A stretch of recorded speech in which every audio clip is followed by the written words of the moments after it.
सावधान, 31 मार्च तक निपटा ले ये 3 महत्वपूर्ण काम, वरना बंद हो जाएगा आपका खाता और लगेगा मोटा जुर्माना। आपको इस वीडियो में बताएंगे क्या सावधानियां आपको बरतनी है। नमस्कार, मैं हूं आपके साथ आयुषी गुप्ता। देखिए, वित्त वर्ष 2025-26 के अंतिम दिनों में निवेशकों के लिए अलार्म बज गया है। अगर आपने पीपीएफ, सुकन्या समृद्धि योजना या नेशनल पेंशन सिस्टम एनपीएस में निवेश किया है तो 31 मार्च 2026 तक जरूरी कदम उठाना बेहद अहम है। आपको बता दें कि इस तारीख तक न्यूनतम निवेश नहीं करने पर आपके खाते जो है वो निष्क्रिय हो सकते हैं और आपको जुर्माना भी देना पड़ सकता है। आइए इस खबर में जानते हैं कि किस खाते में क्या करना जरूरी है। पहला देखिए, पीपीएफ खाते में न्यूनतम जमा जरूरी पब्लिक प्रोविडेंट फंड यानी पीपीएफ खाते को एक्टिव रखने के लिए हर वित्त वर्ष कम से कम 500 रुपये जमा करना अनिवार्य है। अगर ये रकम आपने जमा नहीं की है तो आपको आने वाले दिनों में दिक्कत आ जाएगी, आपका खाता निष्क्रिय हो जाएगा। आपको बता दें कि निष्क्रिय खाते का सबसे बड़ा नुकसान ये है कि आप ना तो लोन ले पाएंगे और ना ही पैसे निकाल पाएंगे। खाते को फिर से चालू कराने के लिए हर डिफॉल्ट ईयर के हिसाब से 500 रुपये का बकाया और 50 रुपये पेनल्टी चुकानी होगी, यानी कुल 550 रुपये प्रति साल। सुकन्या समृद्धि योजना में ध्यान रखें जमा राशि।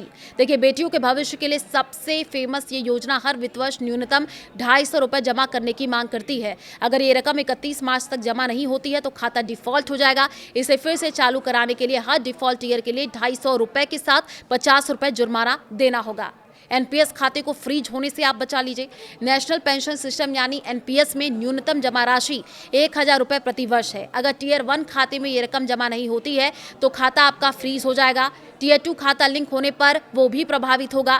फ्रीज खाते को एक्टिव कराने के लिए बकाया न्यूनतम राशि के साथ ही 100 रुपये पेनल्टी आपको चुकानी होती है। तो 31 मार्च 2026 की डेडलाइन बहुत नज़दीक है।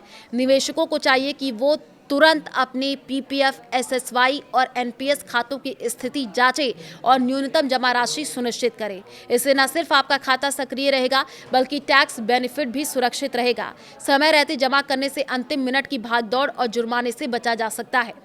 वित्त वर्ष 2025-26 खत्म होने में अब ज़्यादा समय नहीं बचा है। 31 मार्च इसकी आखिरी तारीख है। ऐसे में टैक्स प्लानिंग, निवेश और वित्तीय दस्तावेजों की समीक्षा करने का ये सबसे अहम समय माना जाता है। अगर कुछ जरूरी काम समय रहते पूरे कर लिए जाए तो न सिर्फ टैक्स बचाया जा सकता है बल्कि जुर्माने और ज़्यादा टीडीएस कटने से भी बचा जा सकता है। टैक्स बचाने का आपके पास मौका है। इन योजनाओं में निवेश करने से टैक्स बचाने का फायदा मिलता है। पुराने टैक्स सिस्टम में सेक्शन 80C के तहत 1.5 लाख रुपए तक की टैक्स छूट मिल सकती है। एनपीएस में निवेश पर 80 1B के तहत अतिरिक्त 50,000 रुपये तक की भी छूट आपको मिल सकती है।